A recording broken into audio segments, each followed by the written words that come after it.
Welcome to the Techchase Major League Finals. We are down to the playoffs, the final day of the Techchase Major League. We are down to our final four.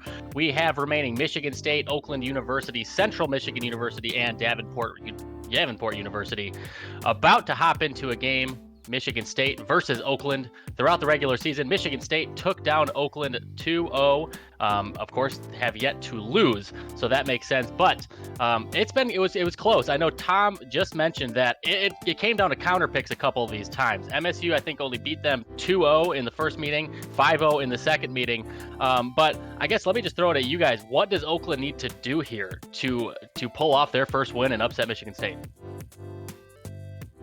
I think a big part of it. No, you go. A big part of it is going to come down to who is playing when. I think we are seeing a lead from Hawk with the Ike, who is able to go off quite a bit. But we're also seeing Saturn as another lead, and he has been very consistent in taking several stocks at once and just kind of getting rid of the lower level players. But I think against a team like MSU, where everyone is kind of around the same skill and they're all very skilled, it's important to take out Saturn there, and then you have that counter pick advantage that most players don't really get against OU, which I think is a really really nice benefit they get against some of the weaker teams.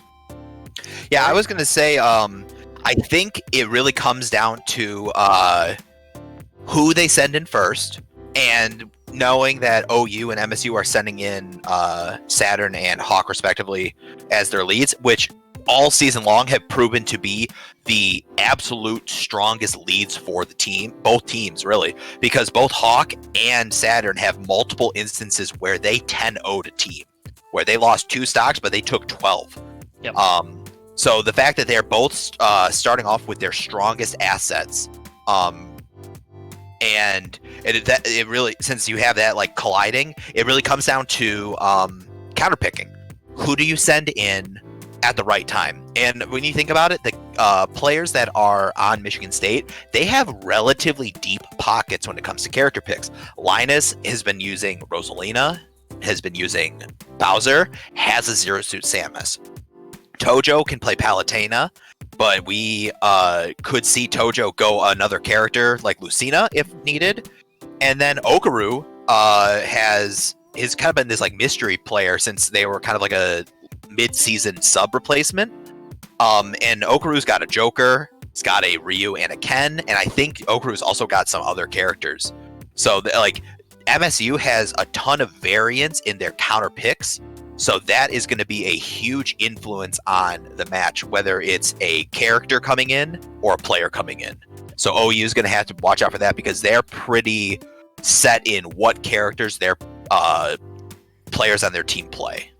Yeah, that's always an interesting thing about this crew battle situation. Is just once it gets down to these top level teams, once you start having more teams that are on par with each other, it really does come down to stage pick meta. It comes down to counter pick meta to see how those are going to finish out. And as we are here in the final four, we have these are the teams that we kind of thought might make it here based off of their regular season finishings, as well as the players on each team. So I think we're going to start seeing some more closer matches, and we're going to start seeing those metal chess games happening against each other to see what happens. Now, taking a look at the last 2 games, I mean, it's interesting because both of the MVPs, so to speak, the players that took the most stocks were the starters for each of the teams. It was OU Saturn who came in with his Lucas and took 7 stocks off of Concordia to start. It was CMU, it came out with Silent Bean. He came in heavy with his Kirby. He took 7 stocks to start. So it's interesting that both of those took 7. That's a big lead for the team. I guess leave it to you guys. If you had to pick any player on each of these next 2 teams coming up, whether it be Michigan State or Oakland, who do you think has the potential to take 7 stocks and really kick off a good start for the team? I think it's important to note that last time these teams played, Hawk actually did take 8 stocks as a starter. And he is starting with the Ike. I think the entire team on MSU's end is going to stick with their classic picks. We're going to see Palu from Tojo most likely, Joker from Okaru, and then the Ike and Rosa from Hawk and Linus respectively. So I think them taking it seriously and going who is probably best equipped is pretty scary for OU. Yeah, I definitely think though, if I was to say if there's just one player when I look at their starters who has the highest chance of taking 7 stocks or more, I think it does come down to Hawk. He's proven it time and time again. He proved it in the one of the last matchups between these two teams, and I think a character like Ike has that kind of that like clutch factor where it's going to be a little bit easier and more reliable for him to kind of spiral out of control with some of these leads when he's able to take it. Now, it's not. I don't want to kind of doubt Saturn any bit, because Saturn could very well just beat Hawk and get Hawk down to 1 stock, and then OU sends in somebody like Spectral, they send in Warble Nerfer or Broly, and they just clean up Hawk, and Hawk only takes 3, maybe 4 stocks. This, I think, is going to be the closest matchup where both teams are coming right out of the gate at match number 1 of the crew battle. This is going to be where I personally don't think we're going to see a team have a 7-3 lead this crew battle. I think this one's going to be pretty right down the middle. We're going to be getting right back into it shortly. We did have a commentator switch. Scooter and Wigwag will be taking over for the next couple of crew battles, so you are in good hands with them. We're going to take a short break and get right back into the action. Stick around.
All right, hello everybody, and welcome to the semifinals match here for the Techchase Major League Playoffs.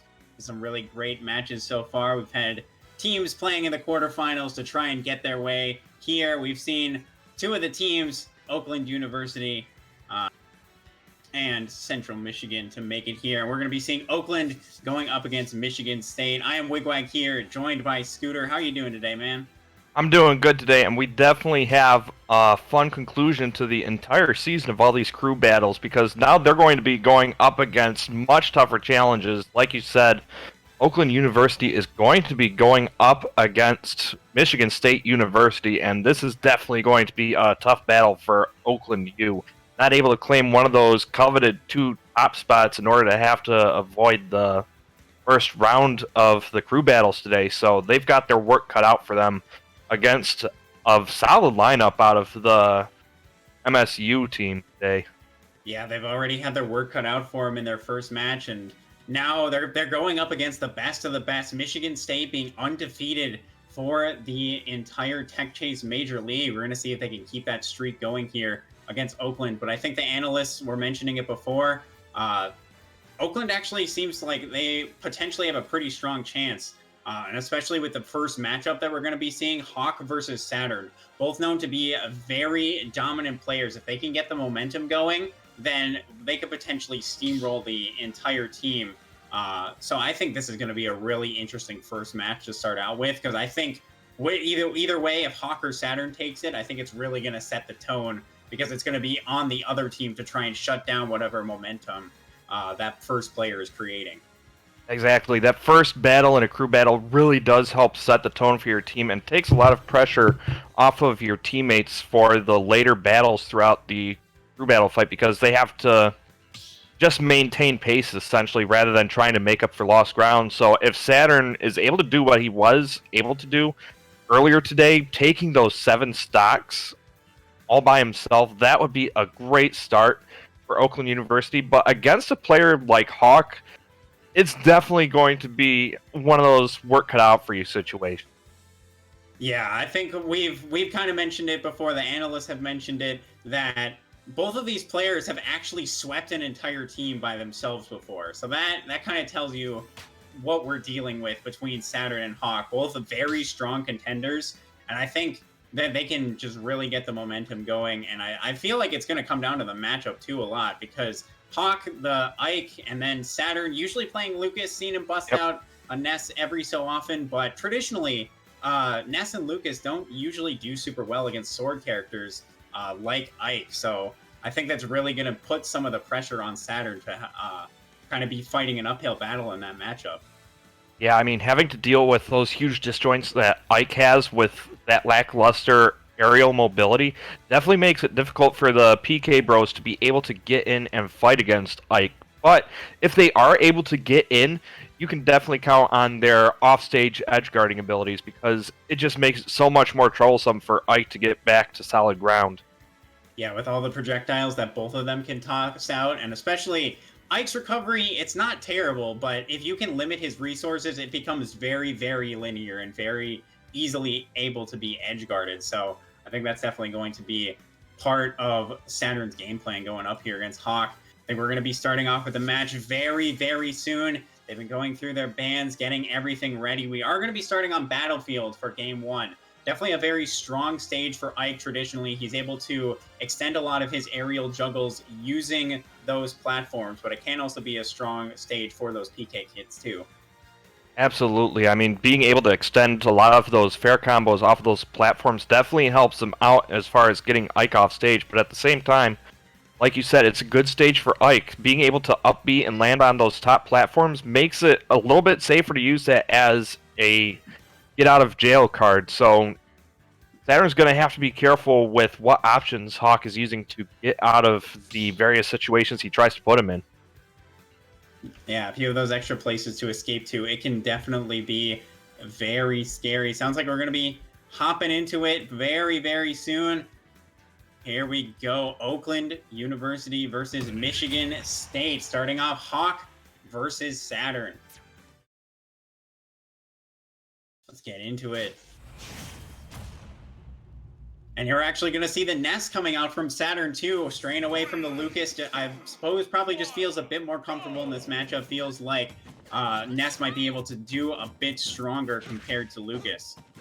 Yeah, it feels like he does have a little bit more mobility compared to Lucas. On top of that, the PK Fire does have a multi-hit, so it may be easier to deal with Ike's up B because it'll just keep him stuck in place after it connects with him. Yeah, not only the multi-hit, but I think the difference in angle with the PK Thunder can actually be huge too. But it doesn't look like it even matters right now. Hawk coming out very strong. Already 76-0, has Saturn at the ledge. Able to sneak by with that roll, but still, this is a lot of percent being built up really quick, and especially on a character with such strong kill power like Ike, it can be really scary. Yeah, and Saturn finally getting a few pokes in, but the problem is they're not converting into much here. Hawk is being very elusive, just constantly staying above the ground, making sure he's staying out of those lanes where Saturn's trying to shoot those PK fires, so it's not easy for Saturn to pin him down and nearly losing a stock from that dash attack. Yeah, let's see what this recovery is going to be. Just going to the ledge with PK Thunder. Hawk scouting out the jump with the Aether, and that's going to be the first stock. That is just such a good move to control the vertical space right above him, because that sword just goes straight up and covers so much area that Saturn wasn't able to find any way past him, and now he's without any resources, has to upbeat the ledge, stage spiked by that eruption. Oh. Yeah, this is looking so strong for Hawk. And yeah, vertical space control, like you were saying, I think Hawk has been doing such a good job with that, utilizing these platforms to try and trip up exactly where he's going to go. Saturn expects him to be somewhere else, and then he's already overshot past that position, and that's allowed him to get these big openings. And have already given him a solid 2-stock lead here against Saturn. Yeah, and Saturn's still not able to get any good conversions to force Hawk off stage here. He is just using these platforms to great effect and not giving Saturn any easy openings here. Oh, there we go. There's the PK fires. Yep. He's still able to get back, just missing that last one, and that's exactly what Hawk needed to get by. And now the situation is reversed. Saturn stuck off stage. Yep. Able to air dodge back up to the ledge, though, but the problem is he still hasn't found a way to take the stock, and this is an Ike with rage. One good attack could easily take off his stock at 60%. Yeah, this is looking really scary already for Saturn. The max rage Hawk, and especially the mental pressure too. Already down 2 stocks. That's not how you want to start out this crew battle. You want to try and at least take 1 off of Hawk, but you don't want to get too desperate either. Here comes the PK Thunder looking for the juggle. Oh, unfortunately, sending him back to... Yeah, and sending him back to the stage is unfortunate. Not where Saturn would want him to end up. This makes things even more difficult. And now Hawk is on the offensive. Oh, that big dash attack, but that's going to cost him just trying to end it early. But Saturn now on the board, taking that 1 stock from Hawk.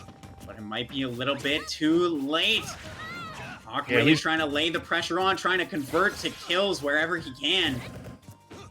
Oh, gets him on the platform, not able to convert out of that. Hawk able to get the defenses up quickly, and now back to neutral, and Saturn is just trying to find some way to poke in safely, but when you're facing off against a sword that big, there's not many safe places against it. Yeah, this is a really hard spot to be because, yeah, that sword can just cover so much range wherever Saturn wants to be, and since the impetus is on him to approach, it means that Hawk can put on that sort of pressure as well. Just keep letting Saturn run into him until eventually it kills him. Ooh, these edge guards are looking so scary. Saturn's been getting clipped, but not quite dead. He still has a chance. Not with that up till Hawk able to cover the roll option and takes out Saturn, taking 3 of his stocks while only losing 1. So this puts MSU in a very solid start. Yeah, it was just looking really hard for Saturn there. It felt like even just at the very start, Hawk was maintaining control, making Saturn always have to approach. Yeah, I mean, just like that's how it went. Yeah, I mean, Hawk was just constantly moving, making sure that even if a PK fire was thrown out, he was already out of the way and on the move. And by staying constantly mobile, it made it hard for Saturn to get any combo started, because Nesses do like to start off a lot of their combo strings by hitting that 1 PK fire in order to keep you in place for a bit.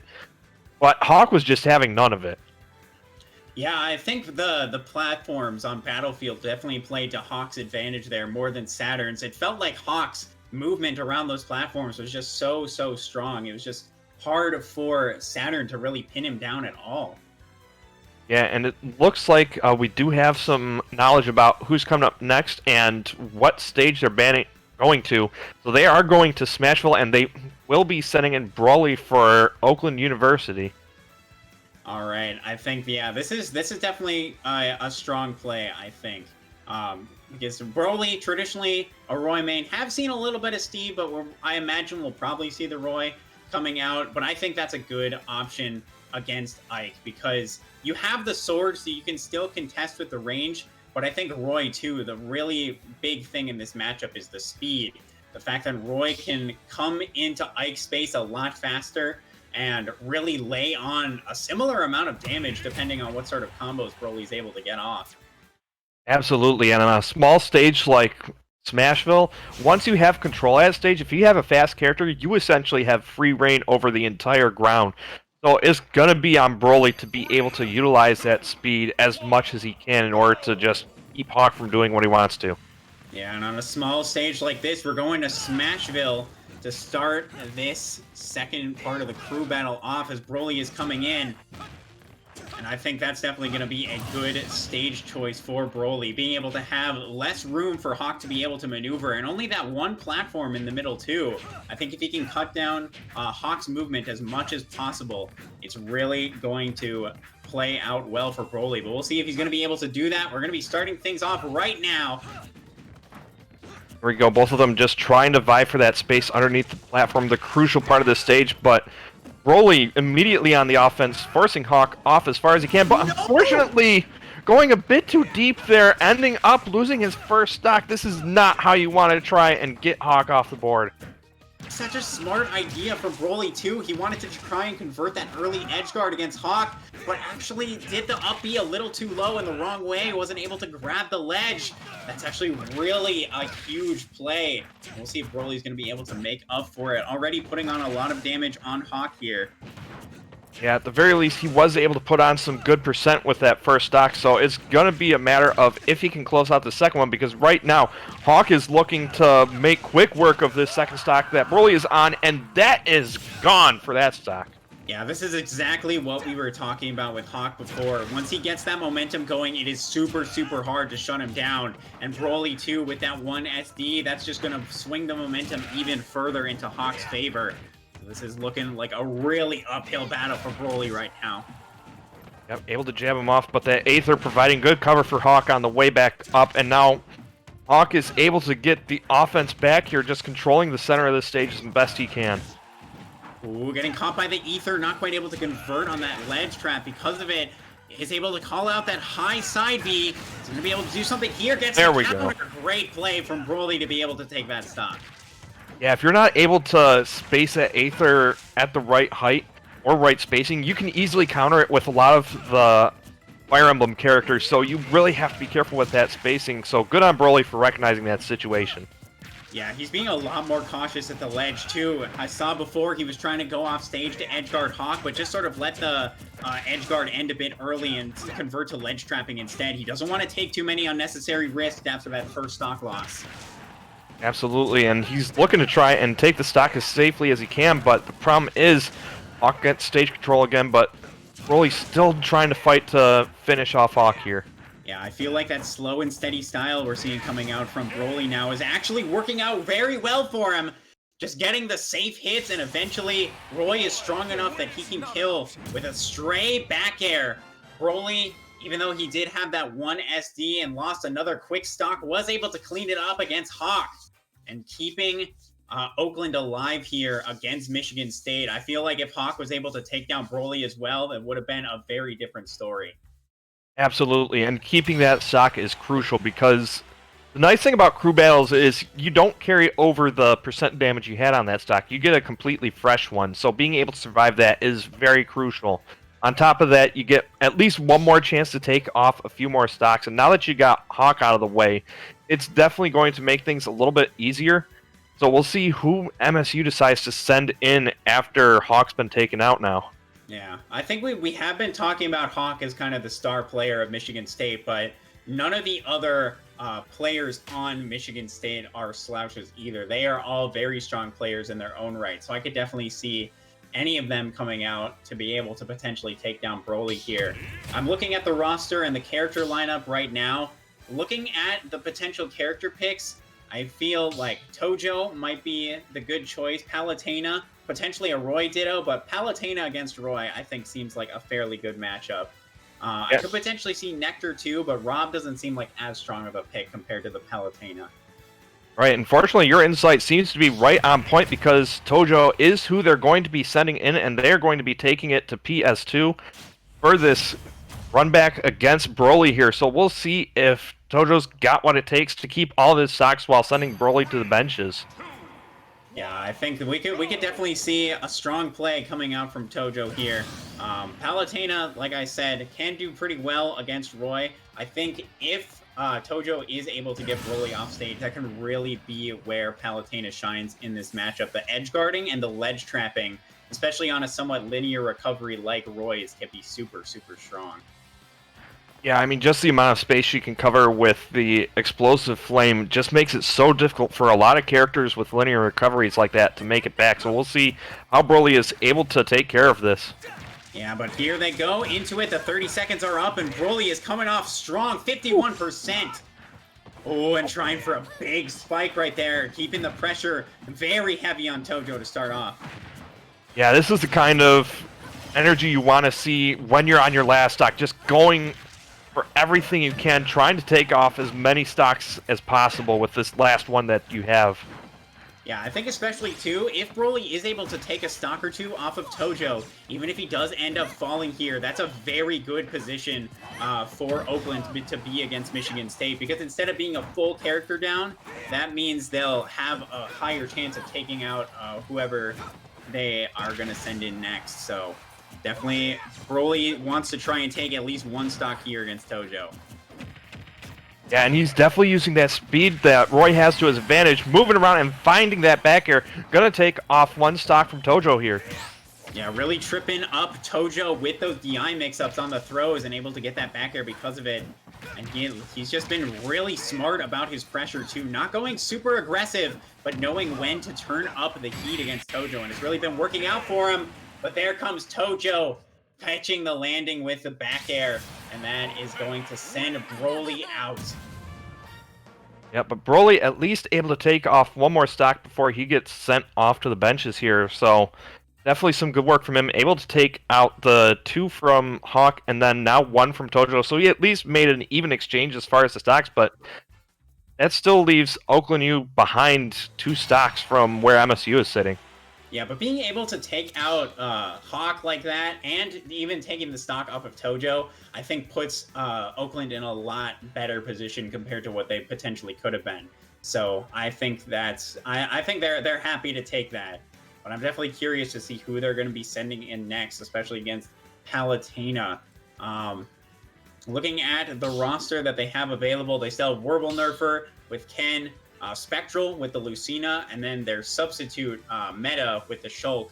I could potentially... I feel like Spectral might be the play, but I also know that they tend to try and save Spectral as kind of their anchor player. So I don't know if they want to bring him out too soon just yet. And it looks like they're going to be sending in Whirlwind for so the Ken coming into play here. Definitely a lot of kill power behind that character. And Warble Nerfer was able to take out 4 stocks from Concordia University earlier today, so definitely had a good showing earlier. We'll see if he can repeat that next. I think they were thinking to put in Word, but actually Spectral is going to be the one coming in. They're mixing you up just a little bit. Apparently. But yeah, Spectral, I think that's the good choice. Lucina against Palutena seems like the correct option compared to Ken, I would say. And I think, too, like I kind of mentioned before, Spectral sort of seems to be Oakland's ace in the hole after Saturn is done. So I think Spectral seems like the correct player to put in here. Yeah, and we'll see how he's able to hold up against Tojo, because Tojo was able to keep up with the speed that Broly was putting out, so it's going to be a matter of just finding the right ways in order to mix up Tojo and take off those stocks. We'll see if Spectral's up for the task today in order to take him out. Yeah, I feel like the big thing with the Lucina versus Palutena matchup, as opposed to Roy, where he's trying to be very aggressive and really shut down Palutena's face, Lucina very much wants to keep people at range, just try and extend those maximum distances so that she can continue that advantage, use that range to her advantage.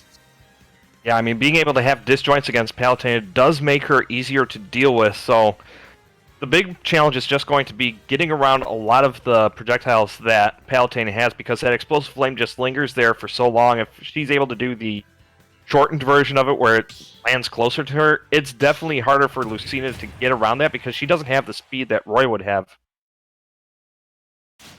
Yeah, that's what I think it's what it's going to come down to, is if the range is going to be enough to make up for that loss in speed. But here we go. So going to Battlefield here.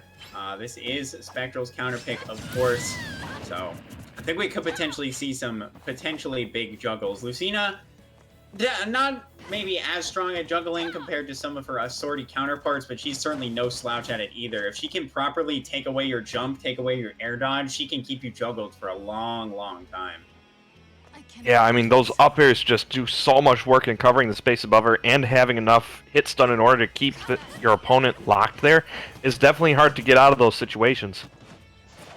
Yeah, both of them right now don't want to approach too carelessly. Spectral trying to come in with a fair, but Tojo landing a fair of his own right there. Shooting with the nair just a little bit. And there comes Spectral. You gotta watch for those up-Bs. Spectral, that's what he loves to do. Go use those up-Bs and try and retreat to the top platform to be safe. But it looks like Tojo already has that option potentially scouted, so Spectral's gonna have to be careful about that. Yeah, and both of them just landing stray hits here and there. Neither of them really getting a solid lead in the neutral here, but Spectral finally able to get something going here with a bit of an edge guard, but Tojo finding their way back to the stage for a brief moment here. Yeah, looking to try and secure some pressure at the ledge, but Tojo is able to sneak by, and really smart with the warp cancel too to reverse that situation. Ooh. Oh, gets the shield break! Super nice play from Spectral there. Baiting Tojo into shielding, expecting him to come down with an aerial as he has been, and then just popping that shield. Great stuff. Yeah. That's one of those moves that you often forget that Lucina has, because not many people use that because it puts you in so much end lag. But if the moment you throw it out and it connects, it's just the best feeling in the world, because right there you see how much you can get off of it. Spectral's been super smart about using that as a mix-up too, because he has just been falling with a lot of these falling aerials, so that's what Tojo is expecting, keeping him to shield, and then he can pull out that shield break mix-up option too. But now that Tojo's ready for that option, Spectral might not be able to pull it out as successfully. Tojo right now looking to try and secure an edge guard here. But still not able to find it. Spectral just managing to sneak back to the stage here and sneak by Tojo in order to turn the tables on this edge guard. Keeping the pressure on, and again! Just running up and doing it! You cannot get hit by that move twice! The confidence from God. Spectral too. That was so amazing. Just knowing that Tojo was gonna run up and shield, wanting to try and keep himself safe, Spectral with the confidence to throw out that shield breaker. Yeah, and that is exactly what Oakland University needed to bring themselves back into this, because now they are both tied up. 6 stocks apiece, 2 players, so back on even footing. This is anybody's game again. Yeah, this is looking so close between these two. And I feel it's really hard to say. This match could go either way.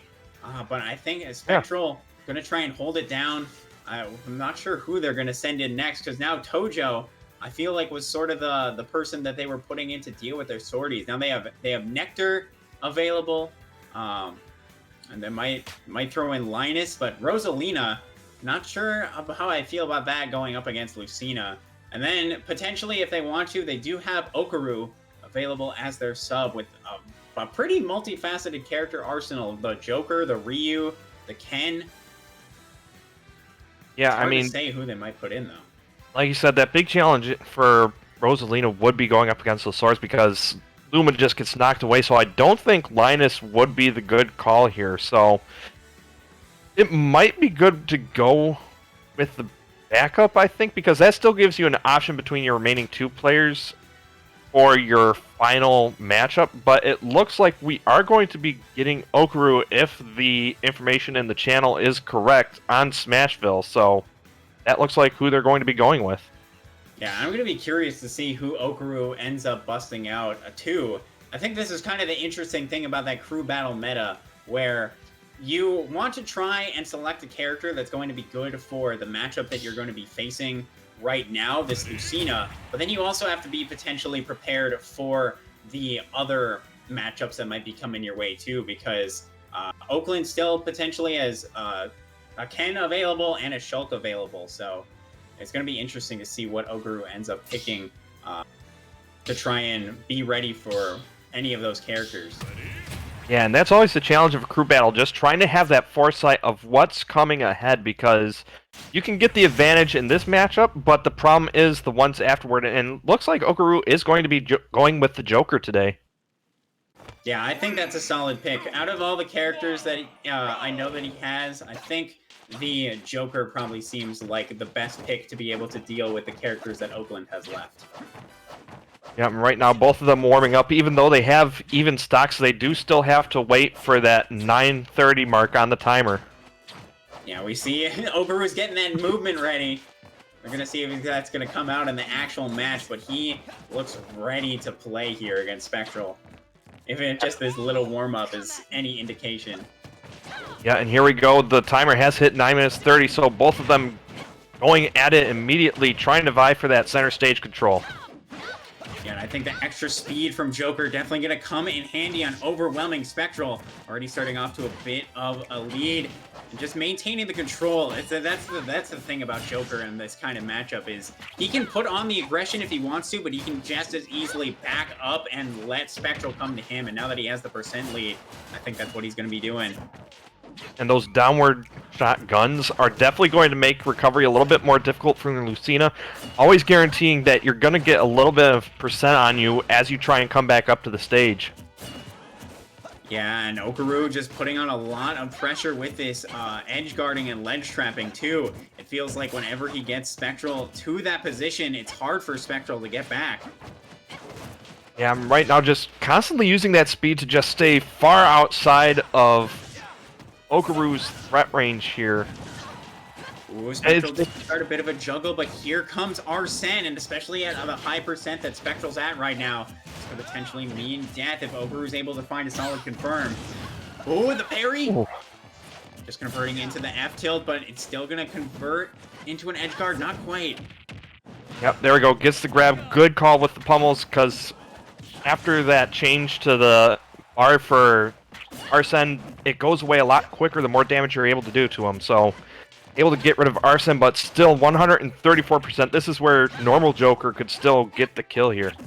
Yeah, but I think getting rid of Arsene as quick as possible was exactly what Spectral needed to do, because if Oguru was going to be able to take that stock and still be at a lower percent compared to what he's at now, it would have been a lot harder for Spectral, because I feel like the way Oguru is playing right now, just this really slow and steady style, but when you're off stage like that, you can get clipped by that up B from Lucina. Answering right back with the back air. We got 5 stocks on the team, 2 stocks between these two.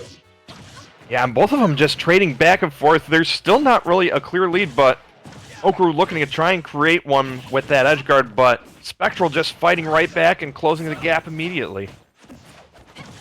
Yeah, this is actually looking like the momentum is turning for Spectral. It looked like Okuru was able to use the movement to really abuse Spectral before, but now Spectral, it seems like, just going into where Okuru wants to be and using defensive tools very smartly to avoid getting hit, and then just laying the pressure on Okuru. And now, yeah, that Arsene just entirely expired. It didn't really feel like Okuru was able to get much off of it. Yeah, and that's really the key against fighting Joker, being able to outlast that Arsene, and Spectral's movement has definitely been making it difficult for Okuru to get any usage out of Arsene today. Still have to be careful about those up Bs, though. Almost got him into a really bad position. Still trying to maintain control against Okuru, but now Okuru finding the pressure, that back air off stage. Gonna be able to take the lead here now. Yeah, going really deep in order to get that kill, because once he recognized that Spectral's jump was gone, he knew that was the opportunity to go in there and take that stock. So 151% though, it could be any moment that Spectral just takes that stock right back. Now Spectral, don't get too desperate. We saw another up B on shield that ended up getting punished by Okuru. If Spectral keeps giving Okuru openings like this could be a match that is a bit scary for Spectral. Landing the up B there though. Now we're back to even stocks, 4-4 on the teams. Whichever one wins up here is going to win the advantage for their team. Who is it going to be? Right now, Okuru looking to do everything he can to make sure that it's MSU, but Spectral being very resilient at the sledge, not giving him any strong hits to send him too far from the stage. Spectral right now. Good tech chase with the side B. Has Okaru off stage, but such a smart air dodge from Okaru. Well, now with Arsene on the board, it's going to be difficult for Spectral to stay alive. Gonna have to use that mobility that they were using earlier to stay alive. And Okaru going very deep here to try and get the kill, but still not able to close it out. Spectral able to make it back to the ledge. Yeah, that was super smart drip from Spectral, just going all the way out there to avoid Okaru. Try and stall with this Arsene as long as possible. But this damage is slowly building on Spectral. And if Okaru is able to get one solid hit, it could potentially mean death for Spectral. Yep, but now with all of this rage, it puts Okaru in a bad spot and sending him far out, not able to make it back with the up B. That was enough! Such a smart edge guard from Spectral, waiting out the Rebels guard, smacking him with the forward air, and Okaru just barely did not have enough distance to be able to tether to the ledge. Such good play from Spectral coming out to be able to clutch that out and claim the advantage for Oakland. What looked like such a strong start for MSU has just been slowly falling apart as Oakland just throws everything they have at the board in order to chip away at it. And now with Spectral, they've finally been able to secure the first lead they've had in this entire set. Yeah, this is super huge too, because Oakland, we mentioned before, already had to fight their way here from the quarterfinals, and Michigan State undefeated through the whole season. And now, as minor as it is, Oakland does have a lead against them. So if Spectral's able to extend that even further, we could potentially see a huge upset, not only in terms of the seeding, but also handing Michigan State its first defeat of the entire season.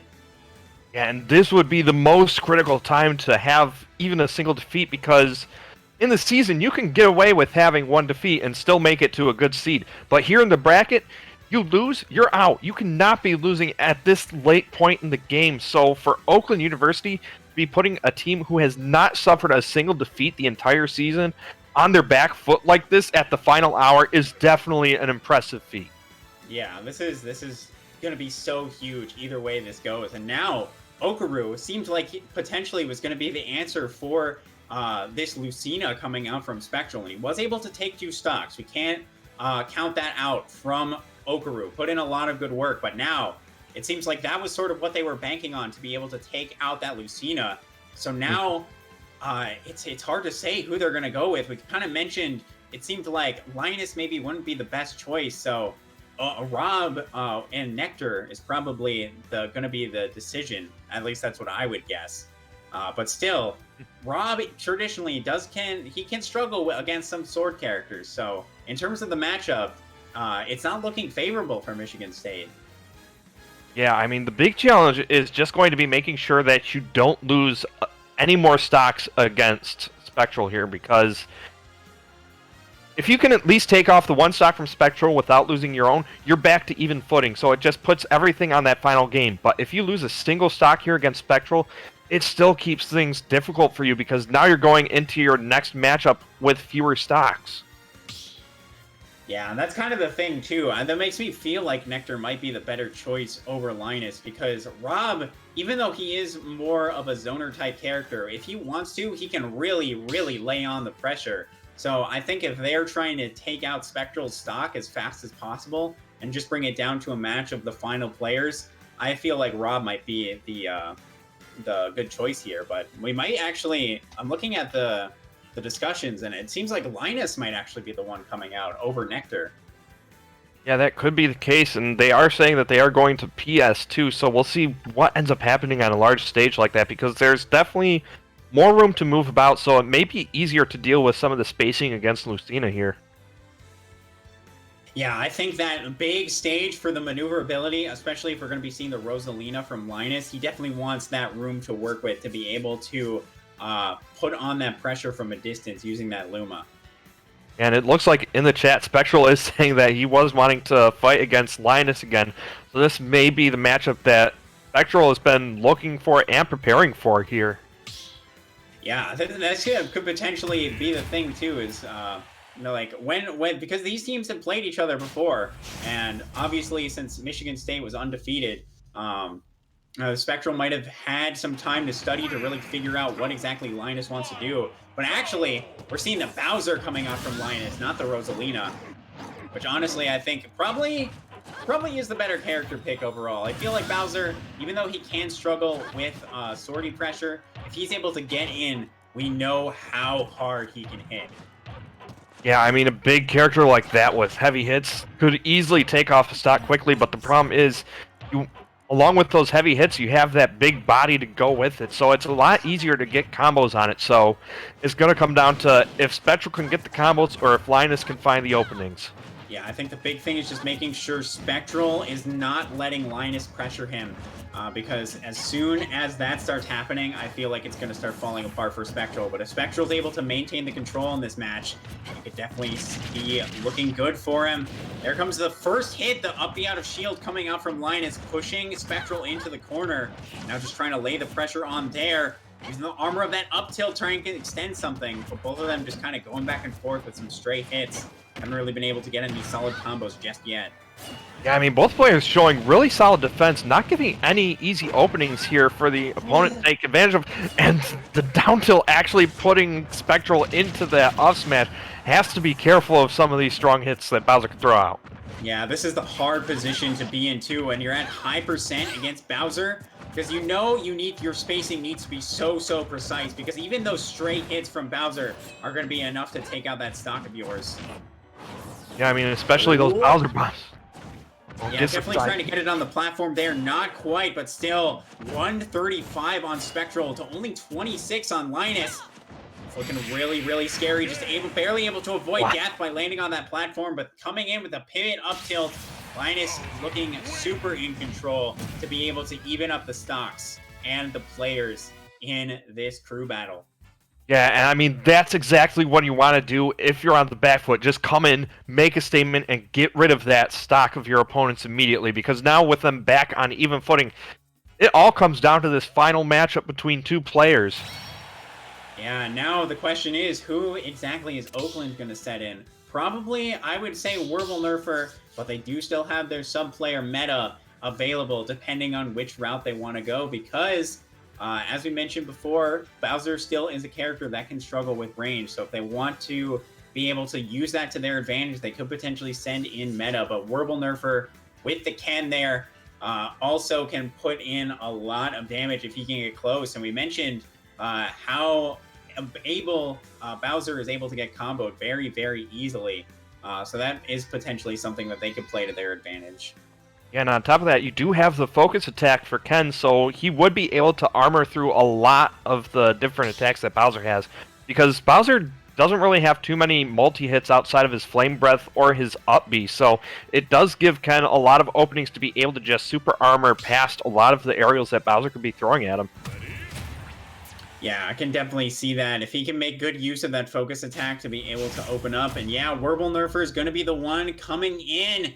And then these are the final players and the final stocks that we have for this match, ending on PS2. And this is what it comes down to. If Werble Nerfer is able to do it against Linus, this could be a huge upset for Oakland. But Linus just might shut him down and continue Michigan State's undefeated streak.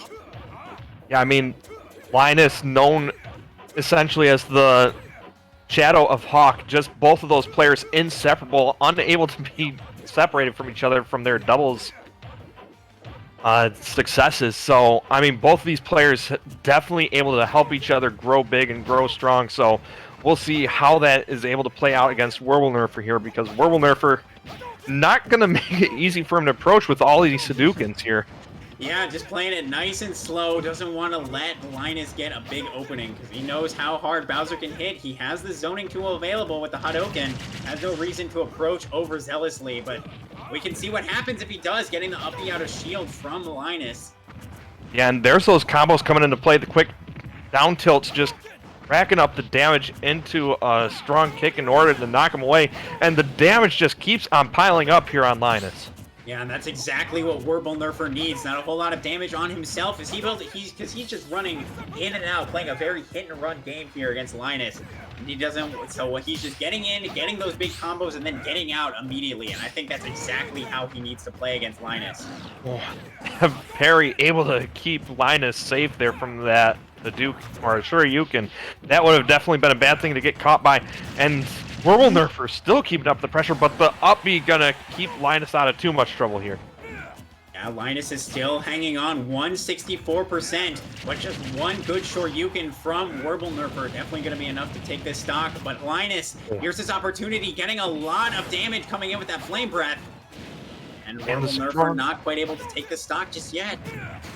Yeah, but there it is, the back air covering the platform, and Linus's first stock is off, but Linus at least has a good amount of percentage on Nerfer here. Just needs to find the hit in order to take it away before this gets out of control for him. And we were talking about those focus attacks before, how that might help him get past Linus's options, but it seems like it's been hurting him more often than not. Linus is just ready with an up B whenever he does it.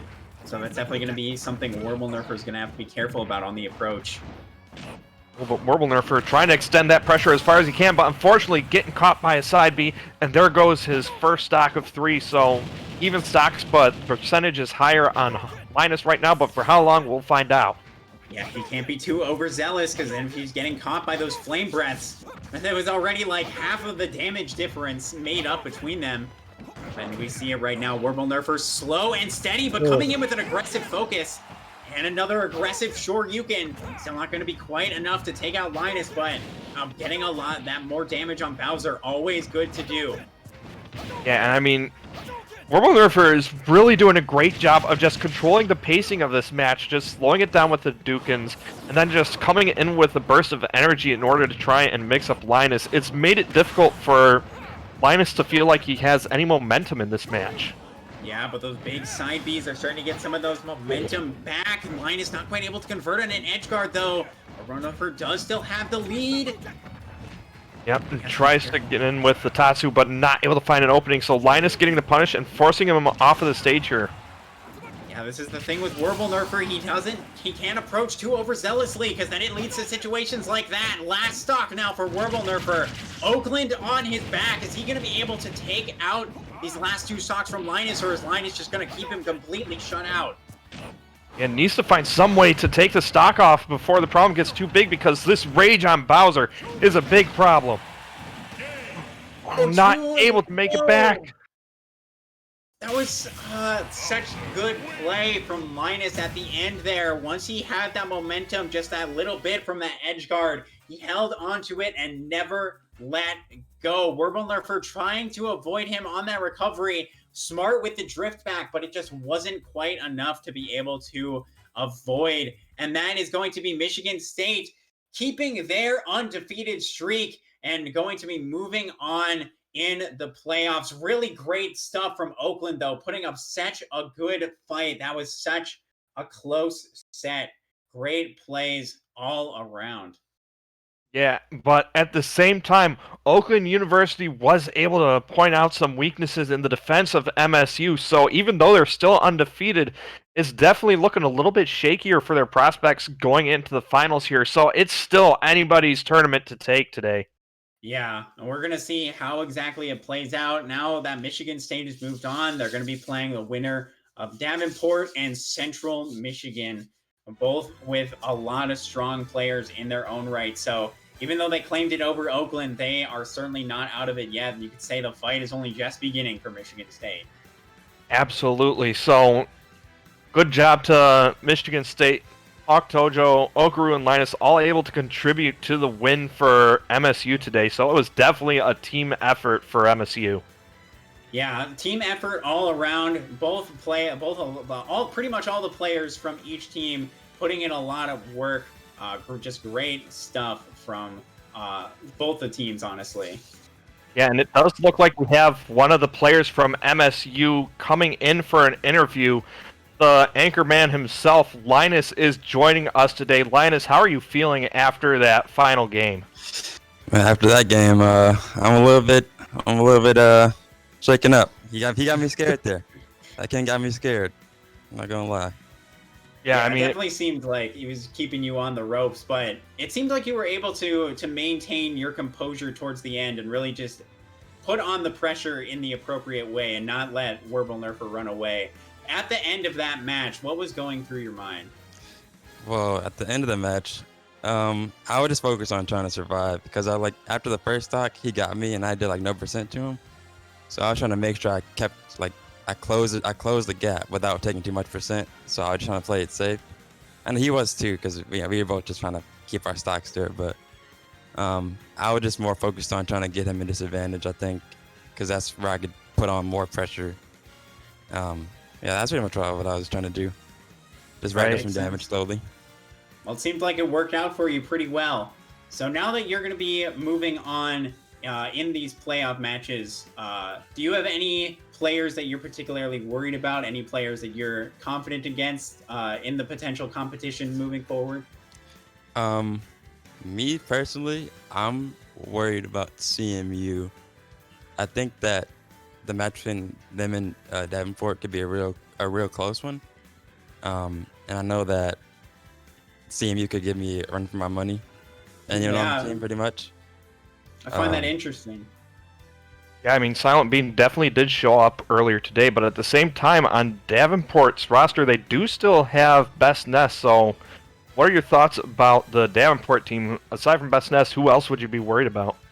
For me personally, it depends on my character. If I go Rosalina, then I'm probably gonna try to avoid their Cloud.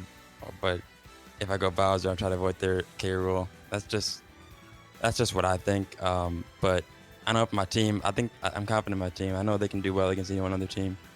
I think if we just keep it close and play our cards right, we can win. Right, high praise for both yourself and your team members. So yeah, I'm thinking about the character picks too. You have the Rosalina, but we also saw the Bowser coming out to great success. Do you have what do you think you're gonna kind of default to for your next match? Is it gonna depend on whether it's Davenport or CMU? Yeah, it'll definitely depend. I can't say too much about that, but it'll depend on who comes out on top for sure. Yeah, you're right. I shouldn't let you give away the secrets. Want to make sure you have the strategies tucked away for whoever you're gonna fight up against. Yeah, I might have a third character. Who knows? Who knows? I might have a third one. Yeah, so as you were watching the match before you, the one between, I believe it was Spectral versus Okru, what thoughts were you going through your head as you saw that set develop?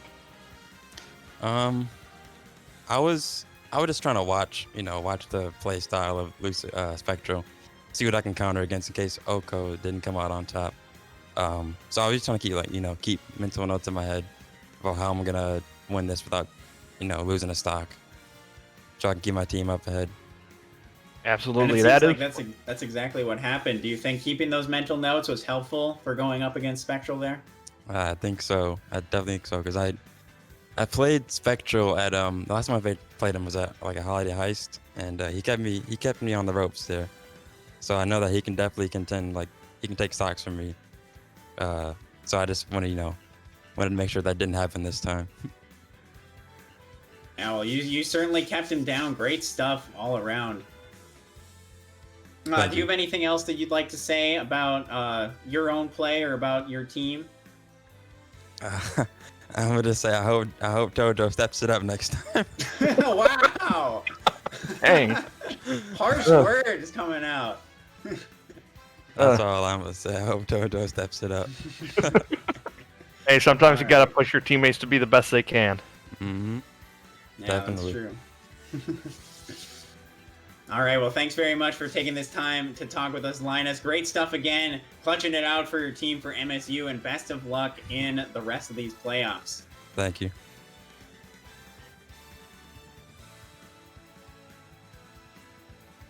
All right, we're going to be back in just a little bit. We're going to have the analysts coming up for the next semis match of the playoffs, Davenport versus Central Michigan University. Just going to take a little break, and we'll be right back to talk about those matches. Don't go away.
Wow, what a way to... Did you either of you think that was going to happen? My mind is blown. Ori, you were so close on your prediction with Oakland, or I'm sorry, CMU and Aquinas. Tom, you were close too. Would either of you guess that was going to go down to the last two stocks in the last game? I don't think so.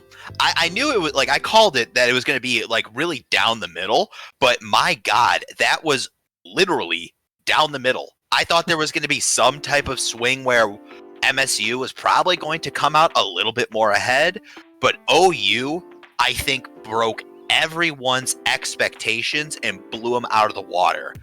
We were talking about this inside the staff chat. This play that we saw coming out of Wirbelnerfer and Spectral was some of the best we've seen those two perform all season long. And I love to see it as a Golden Grizzly alma mater. Tom, you mentioned that you thought a lot of this could come down to counter picks and counterplay. Is that what you saw? Is that why you think it ended up being so close? What do you think happened in that match? I think a lot of it just came down to like slightly weaker performances from some of the players on MSU, like Tojo only taking one stock, and I expected a bit more from Okoru, that being, I think, his debut in the league. Taking two stocks against Spectral is no, like, bad performance. It's not bad by any means, but I definitely expected with that matchup for him to do a little better, and Spectral was just very clutch, I think, against both Tojo and Okoru. Yeah, Spectral kind of taking the MVP spot for Oakland. He took 5 stocks total, finishing off Tojo, and then taking 2 from Okoru. That was a great matchup for him. But Tom, I think one person you said who's really been playing well for Oakland is it was Wirbelnerfer. Is that right? Yeah, I thought Wirbelnerfer's patience today, because we saw it a lot against Concordia, especially against Yoder, who's like their strongest player. He was able to take 2 stocks off of him, and I think a lot of that came down to just being able to like take the hits that he can get and do as much damage as possible. And then it unfortunately didn't work as well against Bowser, who lives as long as he does. Yeah, that was an interesting way to finish that off. Warble just was so strong in those first ones, and it just seemed like something clicked with Linus, and it was just from there he just ran away with it. He landed a couple of just dirty, devastating, just the fire breath. I think when we were talking about it, Ori was like, "Oh my God, that's not even fair." With how much damage it's true. Bowser's neutral is a cheater move sometimes. Yeah, so that was a little bit nuts. But looking forward, we are about to watch Central Michigan versus Davenport University. Central we saw on stream earlier, had a pretty good performance. So that has they have a little bit of momentum going into this one. But of course, Davenport, the number 2 seed going into this, has yet to play, and everyone's excited to see them come out. And of course, they have the heavy hitter in Best Ness. What do you guys think we can expect to look for in this matchup? I think all season long, Davenport has kind of like had CMU's number. And I know that prior to the Techchase Major League, that Central Michigan and Davenport had done a lot of like scrimmages against each other. They've done multiple crew battles, like program versus program, outside of any type of league. So like they were very kind of like knowledgeable of what both teams have going into it. And Davenport really has kind of brought it home to show that they have just the stronger team. And maybe it has come down to the fact that Best Ness is there, because outside of like MSU, Best Ness has really only used Ness against Central Michigan, and just used it to kind of like throw some hands to Central Michigan a little bit. And like we were kind of saying in like the pre-show, Best Ness is said that he's going to be taking this pretty seriously. So I definitely think that we're going to see Best Ness kind of just come out with like, he just strapped up to like take some names and take some stocks. Didn't you say, didn't he take 11 stocks from Central last time they met? Yeah. Yeah, so it was I think him choosing Ness comes down to like a respect thing, where he respects CMU enough as a team where he's like, all right, I gotta go Ness. Mm-hmm. And then potentially uses it for some disrespectful play. But I think a big part of it is like it's just going to come down to both teams like respecting each other and finding like ways to poke holes in each team. I think the like distribution in terms of like how skilled each player is a bit more skewed on Davenport's team, whereas I think Central is a bit closer. So it'll be interesting to see if Central can take advantage of that. All right, so let's head right into it. Put your, if you had to place some bets, let's say, who do you think is going to win, Ori, and what is the stock margin going to be? I'm giving it to Davenport. I know all my lovely Look friends at at him. Central He Michigan. doesn't want to say it. He doesn't want to say All it. my lovely friends at Central Michigan are so sad to hear me doubt them. But as an analyst, I got to be a betting man, and I'm betting on Davenport. In terms of a stock differential, it all depends on when Best Nest comes out, right? So I think I'm gonna call it Davenport wins 12-5. So it would be 7-0. Okay. All right. Tom? And for me, I also think Davenport has it. And we've seen a lot of, or we're seeing Exodus as their first player, the Cloud player. So we're not going to see any stock differential within the 10-0 to 12-0 range, but it really depends on when Best Nest comes out. And I do think they could take out Best Nest if they figure out a strategy that they haven't had in the past, and that could definitely lead to them winning. But just based on the previous sets that they've played, I really think once Best Nest comes in, it completely shifts the momentum of the set. Yeah, the dynamic definitely. Dynamic is when does Best Nest appear on the stage. So that definitely is that's the ticking time bomb for Central Michigan. How much damage can the team do before Best Nest appears? Yeah. So that match is actually going to start at 5 o'clock Eastern time on the dot. We are going to take a short break here. Keep in mind, too, the stream is going to end very quickly. We are getting a streamer switch, so it will drop offline, but stick around. Make sure to hop right back in. We will get into CMU versus Davenport. Winner moves on to play in the grand finals against Michigan State. Stick around. We'll be back with you in about 13 minutes.